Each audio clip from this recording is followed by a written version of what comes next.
La Pentecôte. Pourquoi le Saint-Esprit devait venir? Écoute cela. Les Juifs ont entendu prêcher Jésus-Christ pendant 3 ans et demi. Il a fait des miracles, il a dit des paroles extraordinaires, il a fait des prodiges. Et pourtant, Flavius Joseph, écrivain au 1er siècle après Jésus-Christ, nous dit qu'il y avait environ 200 000 Juifs présents à Jérusalem. Et pourtant, personne n'était sauvé. Pourquoi? Jean 16, 7, 8, Jésus lui-même dit, « Il vous est avantageux que je m'en aille, car si je m'en vais pas, le Consolateur, le Saint-Esprit ne viendra pas. Et quand il sera venu, il convaincra le monde, il vous convaincra en ce qui concerne le péché, la justice et le jugement. » Jésus prêchait la parole, mais sans le Saint-Esprit, cette parole ne pénétrait pas dans les cœurs.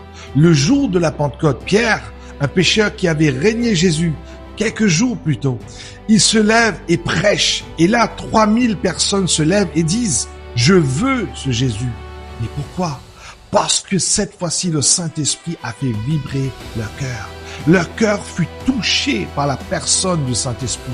Ils n'avaient pas pu identifier Jésus quand il était physiquement parmi eux, mais ils ont su qui il était en entendant Pierre prêcher. Pourquoi? Parce que le Saint-Esprit leur a communiqué la révélation. Tu ne peux pas être sauvé sans que le Saint-Esprit te communique cette révélation. Que Jésus-Christ est mort sur la croix du Calvaire pour tes péchés.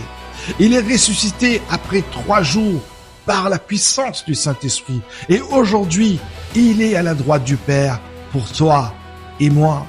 Ce même Saint-Esprit est venu le jour de la Pentecôte, frappe à la porte de ton cœur. Alors aujourd'hui, n'attends pas demain. Donne à Dieu ton cœur. Il est capable de transformer ta vie. Il est ton sauveur.